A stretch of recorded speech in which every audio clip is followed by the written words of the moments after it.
Good morning, everybody. I will admit to having just a touch of regret at starting to pack up my stuff so soon because now everywhere's a mess, but I'm not quite close enough to leaving to be able to get rid of a lot of it. I really hope this setup just doesn't die.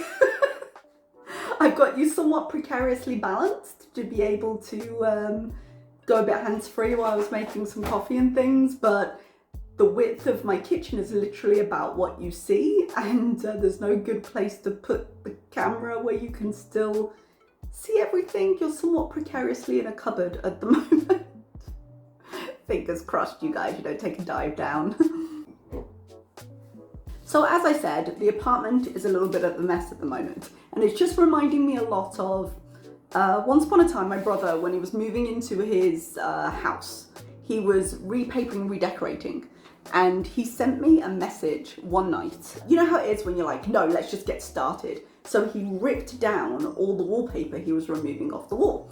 And that's fine, you feel like you've done a thing. And he sent me a picture of just the wreckage and was like, I regret nothing, because he was so happy about the idea that we were about to, start on a new project. And then he sent me exactly the same picture the following morning, when obviously he had gone to bed, woken up to the carnage, and was like, I regret everything. That is how I feel about my apartment right now. I am a little bit excited to be trying out a new coffee today from Morrison's, of all places. If you don't know Morrison's, if you're not from the UK, it's one of the big supermarkets in the UK. Oh, where are my scissors? And I didn't expect to see it imported here, but when I did my last grocery haul, I had ordered some of this because it was a bit cheaper, and I knew because it was a UK import it would fit in my coffee machine right here, because a lot of the time the coffee that I can buy here is really, really finely ground, because it's intended as Arabic coffee or Turkish coffee, where you literally pour it in, and it's got the consistency of like cocoa powder almost. It's very, very light. And what that means is it just gunks up my machine and you can't put it in the espresso maker. So what I tend to do is I buy from the shop before they closed it down. I just buy something I knew would fit in, because this is the Starbucks was the one that was available to me quite easily. But when I order from Lulu's, which is what I've been doing because the shop's been closed. Oh, I think the new one's doing a soft opening today, actually. I might have to go and check it out. But because when I order there, for some reason, I don't know if it's a setting I actually accidentally put in or if it's automatic, but they don't substitute stuff if they don't have it. And I was worried because I didn't usually see this one in the options. If I ordered it and it wasn't in stock, I was worried I was going to end up with no coffee at all. So I ordered one of the Morrison's imports and then one of the Starbucks because the Morrison's was cheaper. And I figured if there was an issue with it not fitting the machine, or if I just didn't like it as much, I'd have the option of both, and I could always mix them to kind of get something where I needed it to be, which is what I tend to do. Like sometimes I'll buy coffee here because I have to, because it has to fit the machine. So I get things like, ignore the disaster. I had a few things piled up in there that I probably shouldn't have had. This is an American brand, right? Maxwell House. It's awful. Sorry guys, it's awful. And I once had a flavored version of this that was so strongly flavored. It was I ended up putting like a few scoops into a different kind of coffee for a while, so I could just have a little bit of the hazelnut flavor without it blowing my head off. Like it was awful. Sometimes when I've got a coffee that isn't working for me, like I'll mix it into another one just so I don't end up wasting it, Looking at this, it does seem to be a finer grind than the Starbucks one usually is. So I'm gonna see if my machine is gonna cry at me.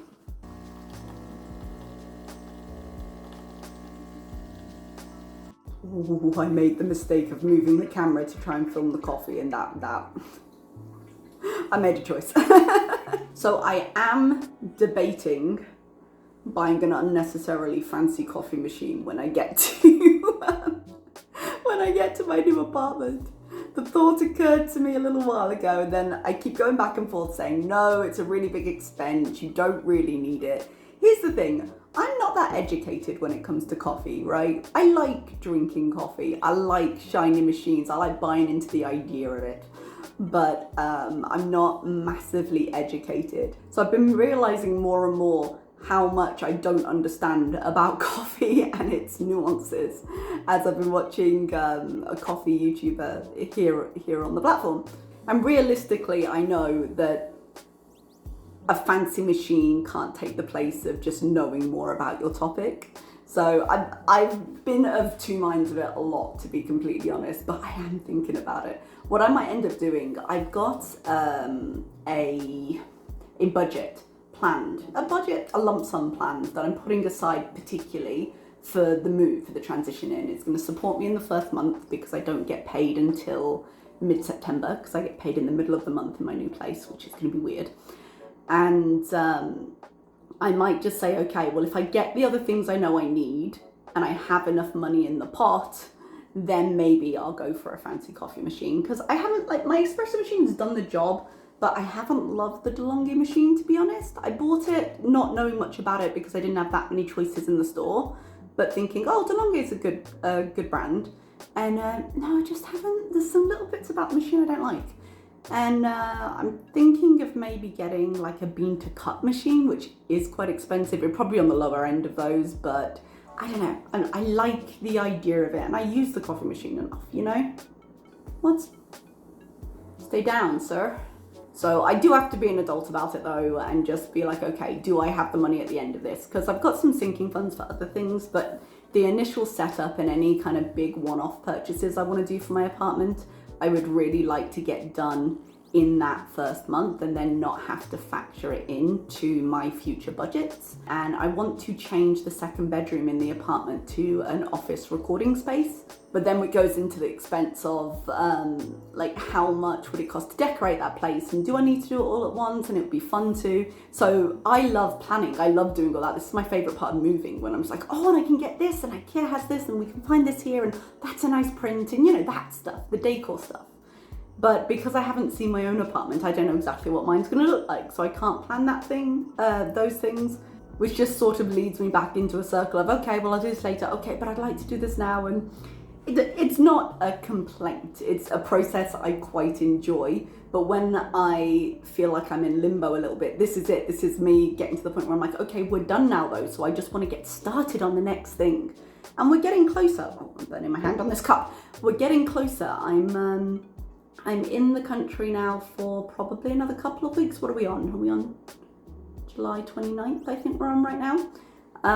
So I will be leaving very early on August 10th. So I'm only here for another really 9-10 days. What I'm gonna do, probably 5 days before or so, I'll go through and really tear through the apartment and just be like, okay, that's going, and get into the real business of the last minute stuff. But most of it is organized. I got a message from my new school with my flight details and some more information about sort of my baggage allowance and stuff like that. I did check at one point because baggage is so expensive, you guys.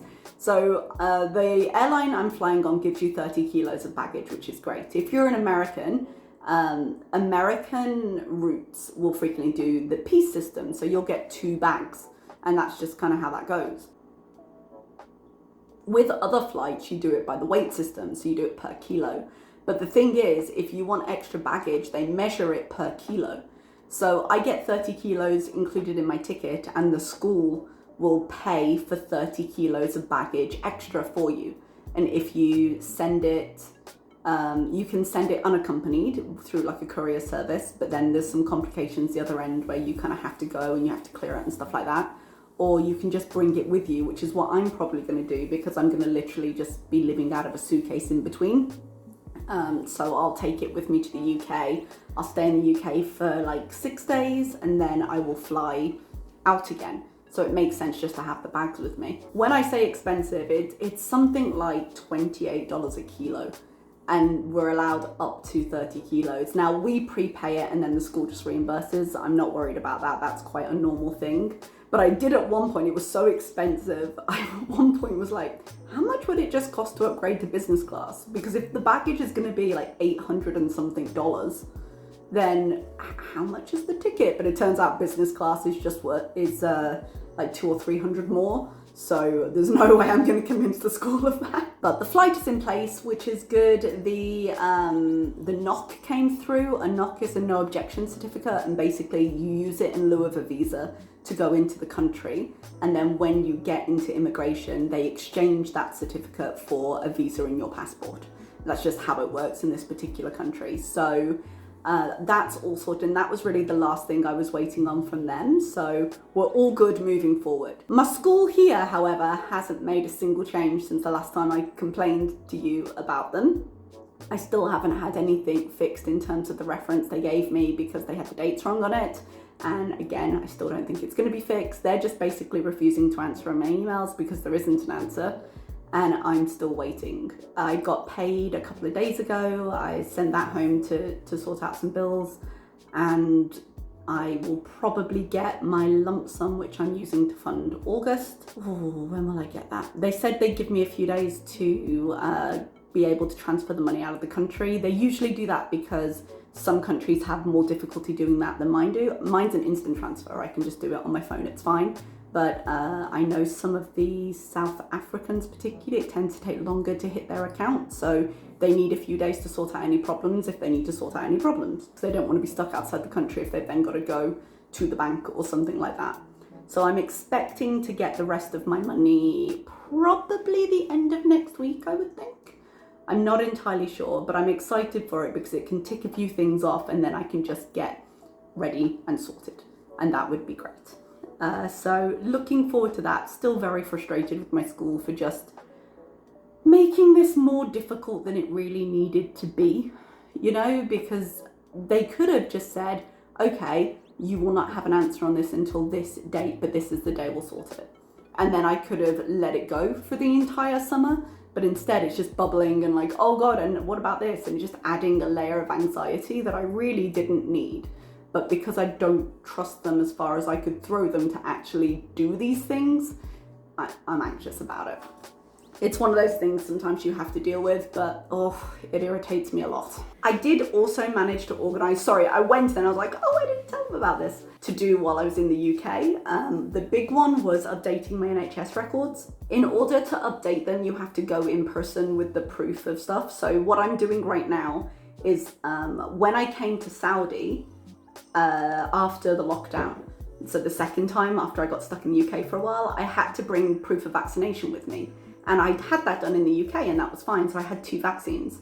So I took the information and I sent it to the correct bodies in Saudi and they updated my, not my Iqama, that's my residency permit. What was it? Tawkhana, which is like the app that they use to control it here, to show that I was vaccinated. And now I'm leaving Saudi. I've had 2 boosters while I've been in the country. So I have to take that information and the proof that I've had that done. And I have to go to the NHS, but I have to go in person for them because they have to verify my identity before they'll update it. So I have to go in person to one of their offices, and their offices actually aren't their, offices. They're working within certain buildings. There aren't actually that many around. I guess because people are not, I don't want to say not taking the pandemic as seriously anymore. I don't quite mean that, but it's not at the height of its urgency in the UK as it was before. So there aren't that many places offering that service. Ratification of records, I suppose. So I made my appointment, and the Friday after I arrive, Friday the 12th, I have to go in and I have to take like my proof of vaccination and my ID, and then that can be updated in my NHS app. So I only have to maintain 1 set of records when I go to the new place, because if there's 2 sets and then if I'm not using the same phone number, will I maybe lose access to it? It's just better to get everything consolidated, I think. Oh, I'll tell you what I hadn't realised though. So I knew the UK was hosting the Commonwealth Games, and I hadn't realised that they were happening right now. I just hadn't really been thinking about it and connected the dots. I think I told you when I went home in April. Yeah, it was April. There was a ton of like roadworks and construction going on, and that was why they were trying to upgrade certain things, and the pandemic like slowed everything down, and it was a whole thing. And on top of like the Commonwealth stuff, they also have like a long-term plan for the city, so there was a lot going on. Now, fortunately, I'm arriving like right after it finishes, a couple of days after it finishes, but otherwise it would have just been such carnage. There's so many problems with transport in the UK right now. There's a lot of disruptions because of general engineering works, and there's a lot of disruptions because of some planned strike action, because wages are not going up with inflation for the workers, and so they're striking. And then on top of a ton of people coming in order to participate either in the games or to be spectators and things like that. It's a lot. So I'm glad I put the coach down, because I think trains are going to be a real challenge, and I'm glad I'm arriving just after, because I would not want to deal. I'm actually a little bit worried about my baggage. There's been a huge thing across Europe, not just in the UK, but Heathrow particularly is struggling with it, where the large influx of people traveling because they weren't able to during the pandemic means that a lot of their systems are getting overwhelmed. And when I went home in April, I noticed this, like the baggage claim was a bit of a mess and took a really long time. And this is another reason I'm a little bit nervous traveling with 2 bags instead of 1, because that's twice the amount of stuff that can go missing. So I think I'm just gonna be extra careful to make sure all my bags are labeled, make sure I have something identifying on it that I can describe. Because I usually, before I pack and like send it, I'll take a picture of the bag, so that if at any point it gets lost and they go, what does it look like? I can just show them the picture. But I might just change the luggage tags up so they're a little bit easier, more unique to describe. And I'll be really careful, even though I'm gonna have a lot of hand luggage with this one, because I'm gonna have all my devices. I'm gonna be quite careful to put a change of clothing, which I do usually do, but just a change of clothing into my hand luggage. So if anything happens, if there's a delay in me getting my bag, not wood, turn around 3 times and spit. But if there's a delay of any kind, at least I have something to change into so I can sort it out. Hey everyone, so what you're seeing right here is a video that one of my co-workers sent me of her apartment. Don't worry, there's no identifying information in it, to give me an idea of what my apartment would be like. So this is the second bedroom that I'm thinking of turning into a kind of filming area. I'm hoping they can take that bed out, and then in a little bit she's going to show just a section where I could put maybe a filming area, because I could maybe put a background up on the wall or something like that. But I'm really excited to have a second bedroom for this, because it's not something I usually get. I usually get like a 1 bedroom, and it's nice to just have somewhere where I can close the door when I'd be done. So hopefully the chairs I think were left over from her dining table, so usually those wouldn't be in there, but I'll keep the wardrobes for just extra storage and things. And we move here, so this is probably where I put a background or a computer desk, I guess. This is just like a little toilet room, so that if I've got guests, they don't have to go into my bedroom for the ensuite.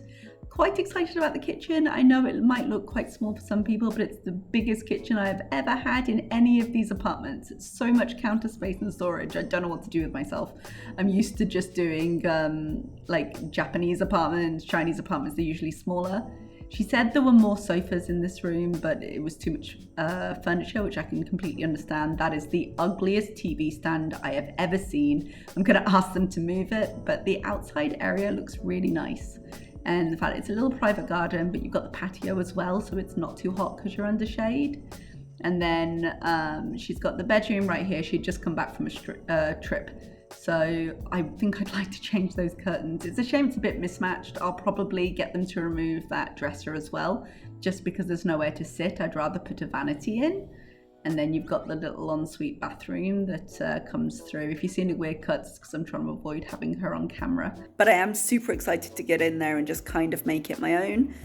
Depending on how mine is decorated, depends on how much I'll do to it.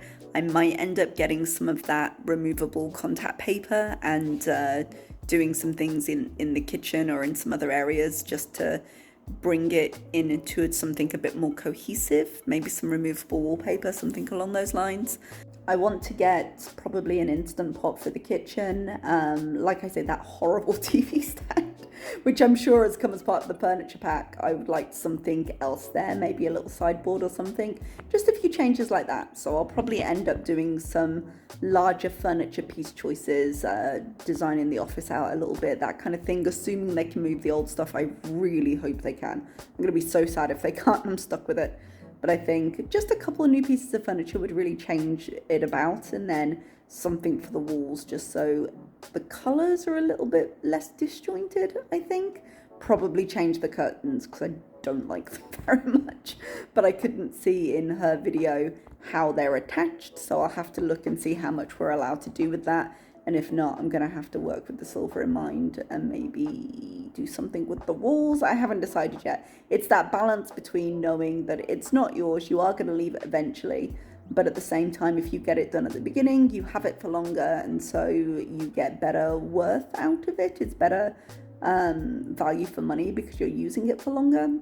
And that's part of the fun of getting in there and making it your own space. So very excited about it anyway. It looks like a nice place to live, and I'm going to keep stalking the IKEA website and Amazon and all of those things to see what kind of stuff I'd like. So very nice. I guess I'll leave you there.